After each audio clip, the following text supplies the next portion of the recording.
Good morning. This is the day that God has made.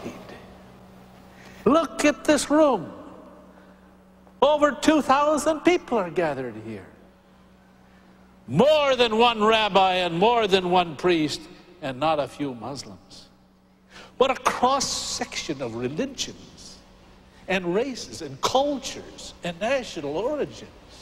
The United States of America is the most religious country in the West. More than 3/4 of its people believe in some kind of Judeo-Christian God. Moreover, it's the only society in the world where new religions, cults, sects, and therapies, all based upon Christianity, are being invented every day. And no powerful person is more powerful than you. Religious fervour goes back a long way in America. The ministry that built this high-tech megachurch dates back to the 17th century. It was the early religious missions that played a vital role in the artistic and cultural development of America.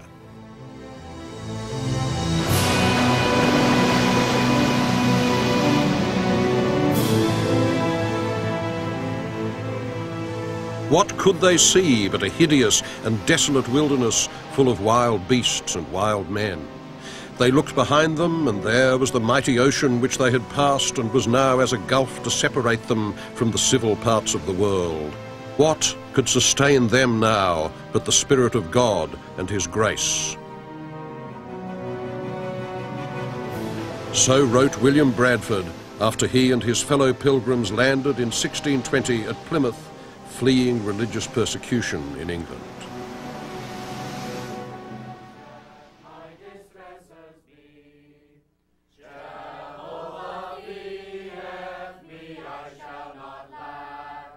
In grassy folds He down doth make me lie. He gently leads me quiet waters by. He doth return my soul for His name's sake. In paths of justice leads me quiet lie. It is now no time to pamper the flesh, live at ease, snatch, catch, scrape and pill and hoard up, but rather to open the doors, the chests and vessels, and say, brother, neighbour, friend, what want ye? All the year round, tourists come in droves to this late 20th century reconstruction of the first Plymouth colony. After all, the ancestry of about 15 million Americans today began in, or perhaps behind, the lost originals of these primitive huts. Here it is always 1627, 7 years after the Mayflower arrived. Nothing remains of the original Plymouth, and this is an elaborate facsimile built on the coast nearby, historically, ecologically and technically accurate down to the last sheep and shoelace and sawpit. The Pilgrims were the most radical wing of 17th century English Puritanism. They were, in effect, the Protestants' Protestants. They regarded mainstream Anglicanism as just as impure and hopelessly corrupt as the Church of Rome, and they wanted to make a fresh start, on a clean slate, over here in the New World. Almighty Jehovah, we pray that Thou wilt look down upon us this day and hear the prayer of Thy faithful, O Lord.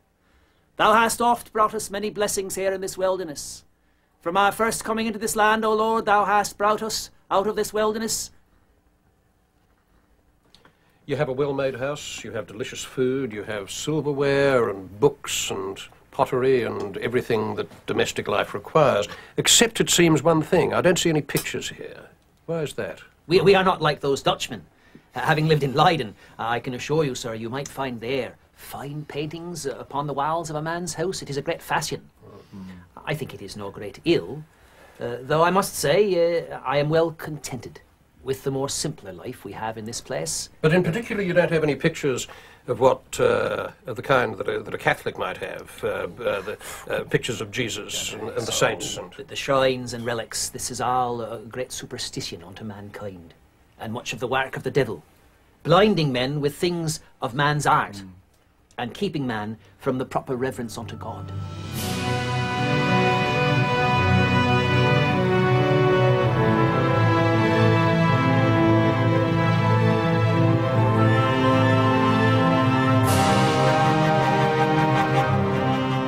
The first colonists in the 17th century saw the unexplored land as a blank slate on which they could write their designs and find their chance to create utopia.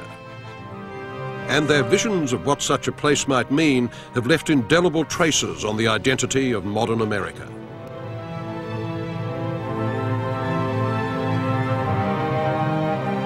The wilderness was untamed, they were right about that, but it was not no man's land. To about 12 million American Indians, it was home. And the first big cultural collision between colonist and native took place here in the desert tablelands of the Southwest. Charged with the hunger for conquest, just 50 years after Columbus, the Spaniards marched north to what would be known as New Mexico. The Spaniards thought they would find infinite gold, as Cortés and his conquistadores had in Old Mexico. They hoped that paradise was here for the taking. They'd heard talk of golden cities, the 7 cities of Cibola, but instead they found tribal Indians living in multi-story villages, the Pueblo Indians. They had pottery, but not gold. The Spanish never did find gold.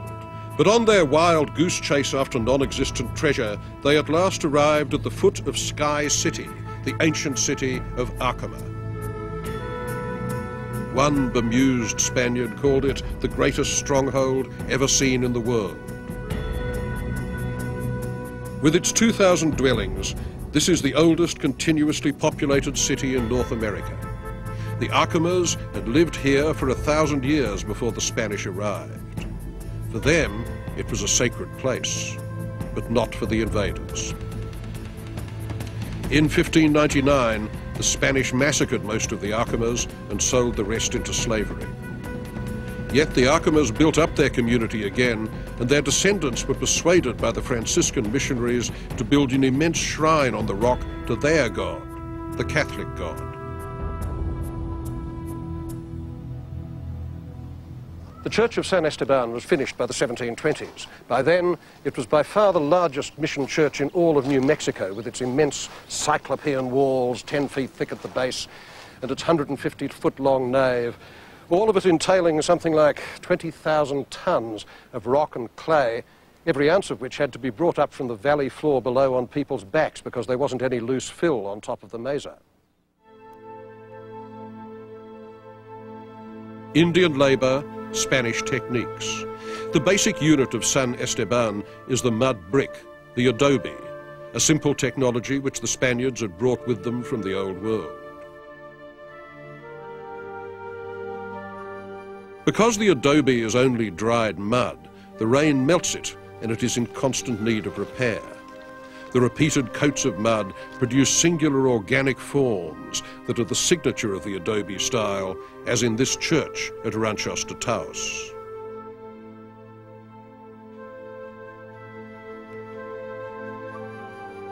"70 years ago, these fluid shapes would inspire the work of modernist artists like Georgia O'Keeffe.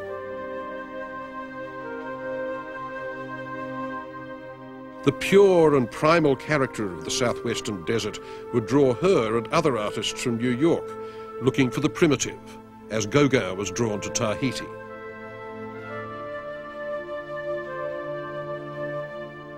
In the magnificent fierce morning of New Mexico, wrote D.H. Lawrence, the old world gave way to the new.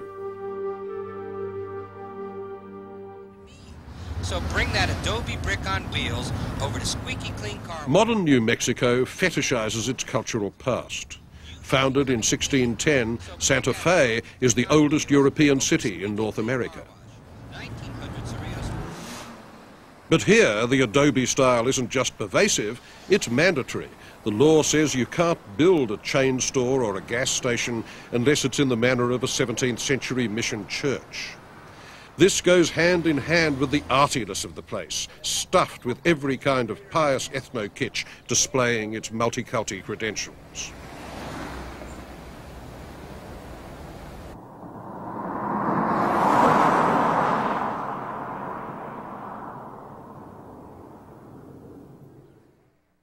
To see earlier examples of artistic fusion on the southwestern frontier, it's better to go to places like the Church of San Jose in Laguna Pueblo.